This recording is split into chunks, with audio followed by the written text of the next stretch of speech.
Бала тәрбиелеп отырған ата-ананың ең басты мақсаты ұрпағының дені сау болып жетілуі. Ол үшін әрине баланы жастан спортқа баулыған абзал. Балжан, осы тұрғанда мамандар балаларды айкидо шығыс жекпе-жегіне қатыстыруға кеңес береді. Айкидо қауіпті емес пе? Білуімше, айкидо кезінде тек тұйық, ұстаздан оқушыға ғана беріліп отыратын жасырын спорт түрі болған.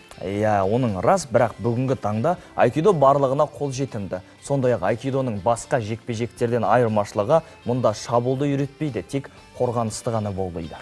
Енді құрметті көрермендер, айкидо жайлы толығырақ әріптесіміз Маржан Үсіпбек айтып берсін, назар аударайық.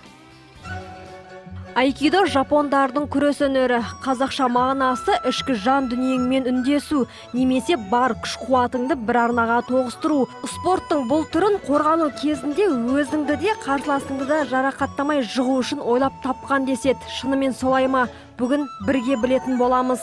Айкидода жарыс жоқ. Енді халықаралық деңгейі бүкіл елдерде айналысады айкидомен негізі.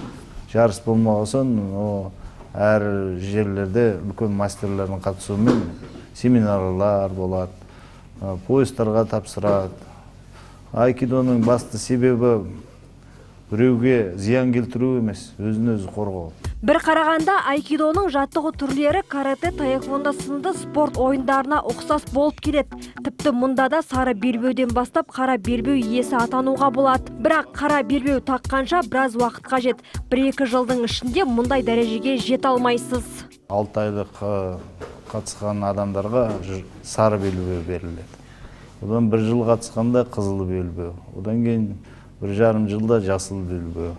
Одан кейін 2 жылдың мөлшерінде көк белбеу. Көк белбеу мен одан кейін қоңыр белбеудің арасында 1 жыл. Қоңыр белбеу мен қара белбеудің арасы 2 жыл. Қара белбеу алған, мысалы 18-ден асқандар болса, 1-ші дан алады. 1-ші дан мен 2-ші данның арасы 2 жыл. Солай кете береді.